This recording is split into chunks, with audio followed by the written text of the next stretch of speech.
Hi, Charlie Kasorik, Jack Bench Woodworking, and this is my shop update for the first week in August of 2016. Let me see, so last week I was out of town one week. I was down in Arkansas visiting some friends, and on the way down there, driving through Arkansas, we were in the Hot Springs area. We drove through a town called Toad Suck, Arkansas, and it just had such a funny name. I had to stop and get a picture in Toad Suck. Nice place. I really enjoyed my time down there. It's just gorgeous, absolutely gorgeous country. But anyway, Toad Suck had a funny name, so I had to stop and get a picture while I was there.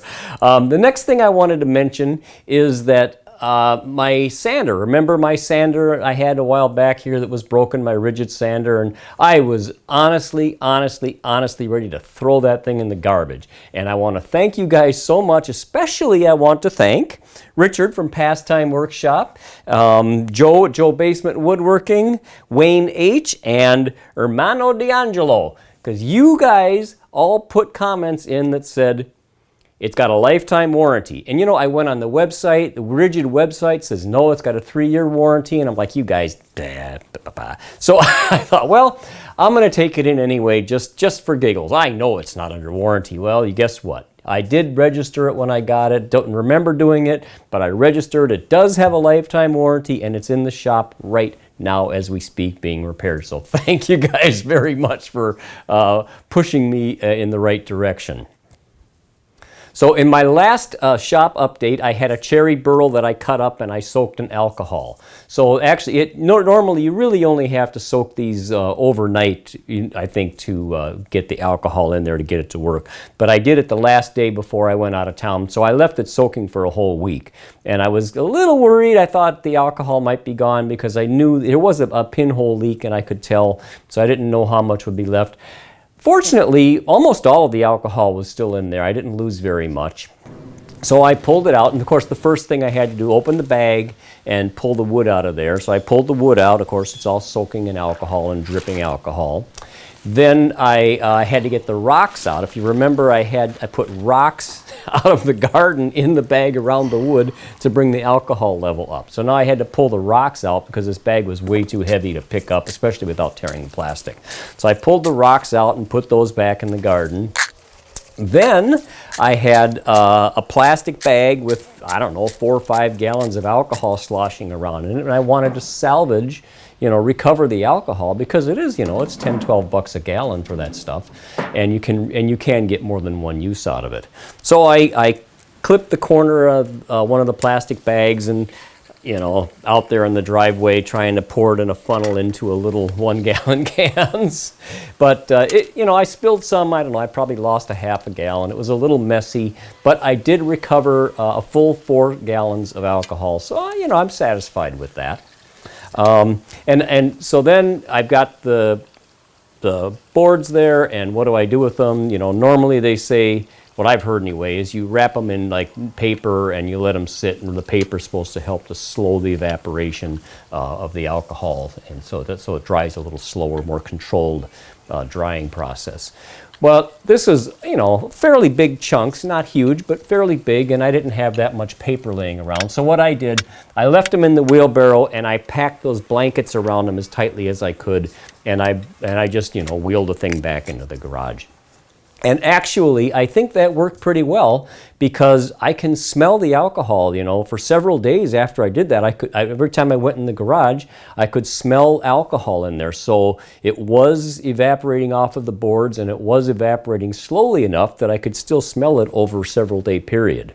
So I'm just going to leave it sit there for a while, and sometime when I've got a chance, after it's been a few weeks, I'll pull it out, I'll do measure the moisture content on there, and we'll see how it works out. And I think it'll be fine, because like I said, I have done this before and it did work out well then, so should be good this time. So my viewer project for this week is from Jeff in Tucson, Arizona, and this is a very special viewer project, and I mean that very sincerely, because a while back Jeff bought a set of workbench plans through my website for my adjustable height bench that I designed, and as you can see by the pictures, he did a terrific job. And it's very gratifying for me, really and truly. It's very gratifying for me when people send me pictures back of the completed benches that they built from the plans that I designed and up on my website. And so anyway, I really appreciate that, Jeff. Thank you so much for keeping me updated on your progress and sending me the pictures. I'm sure you'll get a lifetime of service out of your bench, and congratulations to you for doing such a good job. So, and if anyone else is interested in looking at it, I've got a whole gallery of pictures of people that have sent me from their completed benches. So if you want to know more about that, just go to my website, jackbench.com. And please, please, please keep sending me the pictures from your projects. I really love featuring the viewer projects on my updates here, and not just workbenches, of course, but anything that you've done. So please keep sending those photos. I really like that. My featured YouTube video this week is from Todd Clippinger. And Todd, if you don't know who he is, he's a great guy. He's a craftsman in the true sense of the word. And in fact, the name of his YouTube channel is the American Craftsman Workshop.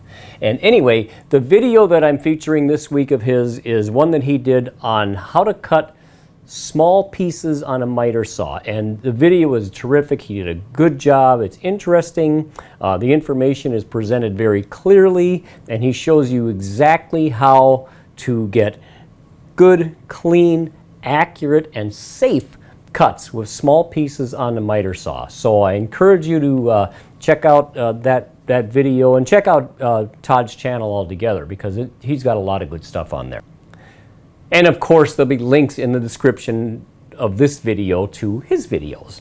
The last thing I want to mention today is that I'm almost done with the editing of one of the videos I got when I met with David Marks earlier this year. And while I was out there, David was in the very early stages of working on one of his masterpiece wood turnings. And really, truly, and to get an idea of the magnitude of this piece, David spent 1,000 hours. Literally, a guy like David Marks took him 1,000 hours to finish this, so you know this is a special piece. So anyway, like I said, he was in the early stages of turning it when I was out there, and he talked about green lumber, he talked about drying wood, he talked about keeping the vessel from warping, he talked about the tools he uses to turn a monster, turning a monster hollow vessel. So if you have any interest in any of those things, then I would encourage you to check out that video. And I should have that out hopefully later this week. So anyway, thank you so much for watching. I hope you like this video. Please leave some comments. I love to hear what you think of my videos. And give a thumbs up. That helps my channel. Thanks for watching.